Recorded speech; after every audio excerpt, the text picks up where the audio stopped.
Hello everyone, new day new blog. আজকে আমি আপনাদের সাথে একটা ঘরোয়া পদ্ধতিতে তৈরি গরম মশলা সেটা রেসিপি শেয়ার করব। এটা হচ্ছে আমাকে আমার শাশুড়ি মা শিখিয়েছেন।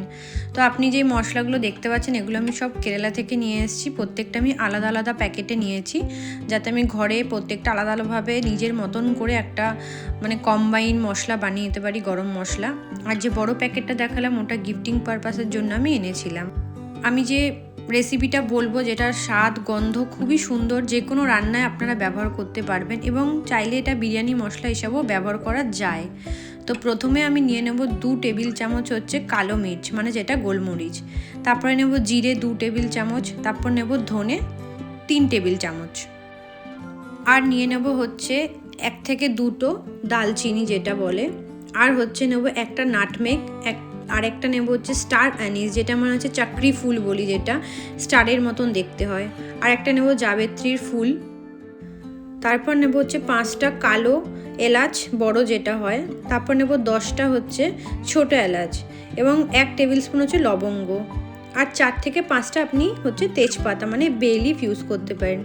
এই সমস্ত জিনিসগুলো নেওয়ার পর যেটা আমি একটা বড় বাটিতে রেখেছি ধনে জিরার কালো মির্চ, এটাকে একটু শুকনো করায় জাস্ট একটু গরম করে আপনাকে ভেজে নিতে হবে।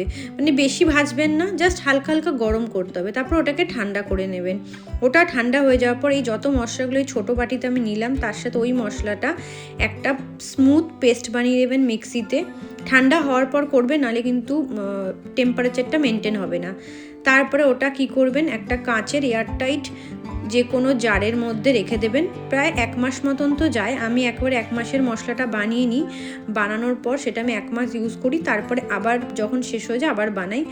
তো এতে কী হলো, আপনার যে কেনা গরম মশলা তার থেকে স্বাদ অনেক অতুলনীয় এবং এটা আপনি ডেলি রান্না ইউজ করতে পারবেন। যে কোনো কিছুতে জাস্ট 5 ফোড়ন দিয়ে যে আমরা যে তরকারিগুলো করি তার মধ্যে হয়ে যাওয়ার পর ওপর থেকে গরম মশলা আর একটু ঘি দিয়ে দিলে সেই তরকারির স্বাদ আরও বেড়ে যাবে।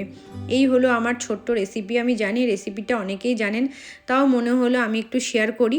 সবাই ভালো থাকবেন, দেখা হবে পরের ব্লগে। নমস্কার।